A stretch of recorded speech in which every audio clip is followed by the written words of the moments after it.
뉴스 현장 진행합니다. 김경훈, 김정선. 요즘 정부의 지방재정 개혁으로 인해 수도권이 시끄럽습니다. 농번기철에 농민들이 농기계 대신 피켓을 들고 거리에 나섰다고 합니다. 그 이유를 알아보겠습니다. 네, 이 자리에 김정순 기자, 그리고 박성민 기자, 함께 해보겠습니다. 네, 김정순 기자 먼저 이번 그 행자부의 지방정부 지방재정 개혁안에 대해 정리를 좀 해주고 넘어갈까요? 네. 지난달 20일 행자부는 2016년 국가재정 전략회의에서 지자체 간 재정 불균형 완화를 골자로 한 중단 없는 지방재정개혁 추진 방안을 발표했습니다. 행자부는 지방재정 여건이 개선되고 있는데도 지자체 간 재정 격차는 갈수록 벌어져 양극화가 심각하다는 판단을 했기 때문입니다. 간단히 정리하자면 잘 사는 지자체에 돈을 조금 떼다가 못 사는 지자체를 돕자는 취지인 것 같습니다. 네, 그렇군요. 이다음에 이제 박성민 기자, 정부가 지방재정 개혁안을 강행하고 있는데 그 이유를 좀 알아보셨습니까? 네. 최근 예산 대비 지방세와 세외 수입을 합산한 자체 수입 비율인 지자체 재정 자립도는 올해 2011년 51.9% 이후 가장 높은 52.5%를 기록했습니다. 지방 채무도 최근 2년 만에 7천억 원이 감소했습니다. 지자체 간 재정 자립도는 최대 64.6%로 차이가 났는데요. 지자체 226곳 중 75곳은 자체 수입으로 공무원 인건비조차 대지 못하고 있는 실정입니다. 행자부는 법인 지방소득세가 기업이 많은 특정 시군에 편중돼 있어 지자체 간 세수 불균형의 주 원인이라고 분석하고 있습니다. 이에 행자부는 재정이 열악한 시군에 조정 교부금을 더 지원하도록 반영 비율을 조정한다는 계획입니다. 네, 그렇군요. 정부가 앞으로 조정 교부금을 기업이 많은 시와 군에 우선 배분하는 특례를 없앤다는 내용과 다른 시군에 비해 재원 보장이 과다하게 이루어지지 않도록 할 방침이라는 것이군요. 네, 김정순 기자. 네, 그렇다면 독자적인 세수로 재정 운영을 할 수 있는 자치단체의 불교부 단체가 있죠? 네. 현재 불교부 단체는 서울과 경기도 수원시, 성남시, 화성시, 용인시, 고양시, 과천시 등 7곳이 있습니다. 네. 현재 정부는 지자체 간 재정 불균형 완화를 마련한다는 방침입니다. 네. 그런데 재정적 도움을 받을 수 있는 지자체까지 정부의 방침에 대해 반대하고 나섰습니다. 경기도 27개 시군이 지난 4일 중앙정부가 지방정부와 근본적 자립을 외면하고 있다며 반대 의사와 함께 입장을 발표했기 때문입니다. 네. 남경필 도지사도 청와대를 방문해 적극적인 대체 방안 마련을 요구한 것으로 알려졌습니다. 그렇군요. 박성민 기자. 네. 그런데 행자부의 발표대로라면 재정 자립도가 낮은 시와 군이 불편한 심기를 드러내고 있다죠? 특별한 이유라도 있을 것 같습니다. 어떻습니까? 네, 그렇습니다. 최근 경기도뿐만 아니라 전국 지자체는 공무원 부족 현상이 심각한 지경이라고 합니다. 또한 지자체로 과중되어 오고 있는 복지 예산의 비율로 인해 재정 자립도는 급하강 중입니다. 이에 전국의 각 시군들은 정부의 대안 마련을 지속적으로 요구해왔지만 정부는 자구책을 마련하지 않고 그 책임을 지자체에게만 떠넘기고 있기 때문에 불편한 속내를 숨기지 않는 것 같습니다. 지자체의 입장은 징수액 비중이 큰 것이 지역의 경제적, 사회적 활동이 집중되어 있기 때문이기도 하지만 이에 따른 행정수요 충족에 많은 재원이 필요함에도 정부는 지자체의 특수한 행정수요를 지속적으로 무시했다는 주장입니다. 네, 그렇군요. 네. 이번에는 김정순 기자. 불교부 단체인 지역들이 반대를 하는 데는 다 이유가 다를 것 같습니다. 네. 정리해 보셨습니까? 불교부 단체는 대부분 광역시 규모를 갖췄지만 기초단체라는 이유로 많은 분야에서 불평등한 제한을 받았다는 것이 중요 쟁점입니다. 먼저 용인과 화성시의 경우 도시지역 확대로 세수가 많아지고 있지만 이에 따른 도시 기반시설이 턱없이 부족한 실정입니다. 또한 수원과 성남, 고양시는 지역 거점으로서 주요 수요 외에도 도시와 환경, 교통 등 수요로 인해 많은 어려움을 겪고 있습니다. 실제로 수원의 경우 120만 인구로 108만 울산광역시보다 인구가 많지만 광역시의 대우를 받지 못해 시민들의 불편은 이곳저곳에서 나타나고 있는 것 같습니다. 네, 그렇군요. 불교부 단체는 지속적으로 자립도가 낮은 지자체와 평균 유지를 위해 이미 지속적으로 공동으로 노력해오고 있다고 합니다. 그건 어떤 내용이죠? 박성민 기자? 불교부 단체의 입장은 그동안 자립도를 높이기 위해 허리띠를 졸라맨 지자체에게 상을 주지 못할 망정 불평등 해소를 위한 특례 확대 등 그간의 요구는 외면하고 있다고 입을 모으고 있습니다.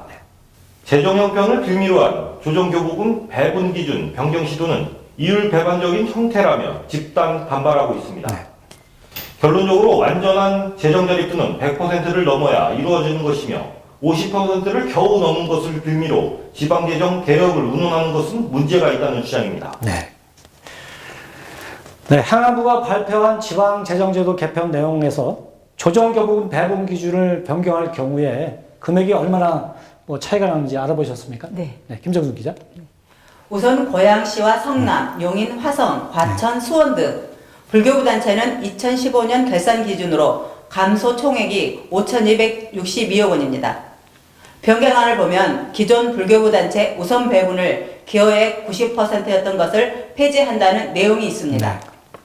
재원의 기여액은 인구 50만 이상일 경우 도세 징수액의 47%, 50만 이하일 경우 도세 징수액의 27%로 수원의 경우 현행대로라면 2015년 결산 기준 2,252억 원의 조정교부금이 불교부 단체 우선 배분을 폐지하면 1,389억 원으로 863억 원이 감소되게 됩니다. 네, 그렇군요. 네. 또 법인 지방소득세 개편에 따른 영향도 있을 것 같습니다. 네, 박성민 기자, 예. 구체적으로 어떤 내용이 발견되고 있습니까? 지방재정제도 개편 내용에서 시군세인 법인지방소득세의 50%를 도세로 전환 조정해 교부금과 별도로 전액을 각 시군에게 균등 배분한다는 내용입니다. 법인지방소득세의 50%를 도세로 전환할 경우 불교부 단체의 결산액 기준 3,552억 원이 감소하게 된다는 것입니다. 네. 결국 조정교부금과 법인지방소득세가 개편될 경우 화성시는 2,695억 원, 수원시는 1,800억 원, 용인시는 1,724억 원이 감소하게 됩니다. 네. 그래서 불교부 단체의 재정력이 양호해도 조정재원과 의존재원 없이는 운영이 곤란한 이유도 여기에 있습니다. 네. 그렇게 따지고 보면은 그렇게 큰 돈은 아닌 것 같습니다. 경기도 시군과 시민단체들이 현재 상황에서 한 목소리를 내고 있지 않습니까? 네. 예, 정리 한번 해주시죠. 네. 김정순 기자님. 경기도시군은 지방재정의 불균형 조정은 정부의 역할이며 국가재원을 통한 지방재정력 강화가 전제되어야 한다는 주장입니다. 네. 결국 국가재원의 지방 이양 없이 조정교부금 제도 변경을 위한 지방재정 불균형 조정은 자치단체 재정력이 하향 평준화로 귀결된다고 주장하고 있습니다. 또한 지방정부가 자체 노력으로 세수를 늘릴 수 있는 유일한 조세 항목을 공동세로 전환한다는 것은 지방정부의 기업 유치 노력에 찬물을 끼얹는 처사라며 지역별 특성화 정책에 악영향을 끼칠 뿐이라고 주장하고 있습니다. 네. 김정순 기자. 근본적인 해결은 국가 재원의 지방 이양이 바로 그 해결책이라는 것이군요. 그렇죠. 예, 알겠습니다. 네, 그 정부의 반응과 그 내용이 좀 궁금한데요. 박성민 기자, 설명이 가능하겠습니까? 네. 경기도 시군과 시민단체들은 지방재정 불균형 조정은 정부의 역할이며 근본적인 해결은 국가재원의 지방 이양임을 주장하고 있습니다. 이러한 전국 지자체의 청원을 정부는 지속적으로 외면하고 있습니다. 이를 두고 수원시 광역행정시민협의회는 지방재정이 불안정한 대다수 지자체의 경우 정부의 과도한 업무 지시에 비해 턱없이 부족한 예산 때문에 벌어진 현상이라고 밝히고 있습니다. 각종 교육과 복지 공약을 처음 내세울 때는 부담 비율을 중앙정부와 지자체가 7대3이었지만 이제는 반대로 대부분 3대7로 전환했다면서 10년간 지자체들은 울며 겨자 먹기 식으로 허리띠를 졸라매왔지만 이제는 관가하지 않겠다는 각오들인 것 같습니다. 네, 그렇군요. 경기도 시와 군이 주장하고 있는 지방재정 불균형은 어떤 내용입니까? 김정순 기자님? 네. 경기도 시군이 주장하는 지방재정 불균형은 근본적으로 지방정부 간의 문제가 아니라며 중앙정부가 침묵으로 일관하는 재정 이양 문제 해결이 우선돼야 근본적인 지방재정 불균형이 해소된다고 주장하고 있습니다. 네. 사실 OECD 국가인데도 불구하고 복지 비율도 이렇게 거꾸로 되고 있는 것 같습니다. 네, 이 같은 일련의 상황들을 보고 어르신들은 이렇게 말하고 있습니다. 한 번 줬다가 이를 없애거나 해소한다면 도둑맞는 기분이 드니 쉽지 않을 것이라고 말입니다. 줬다가 뺏는다는 것이죠. 네, 불편해서와 요구는 국민들이 했지만 선심은 정치인들이 했기 때문에 이 같은 화살도 정치인 몫으로 돌아가고 있는 분위기입니다.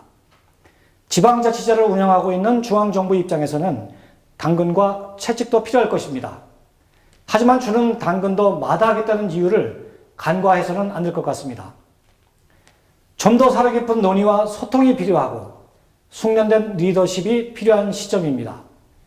아무리 노력해도 인정해주거나 돌아오는 몫이 없다면 그것도 큰 문제라는 점도 잊지 말아야 할 것 같습니다. 네, 불의 돕기에 인색치하는 우리 민족, 이번에는 그런 상황이 아닌 것일까요? 네, 지금까지 뉴스인 현장 박성민, 김성준 기자와 함께 따져봤습니다. 다음 시간에 다시 찾아뵙겠습니다. 안녕히 계십시오.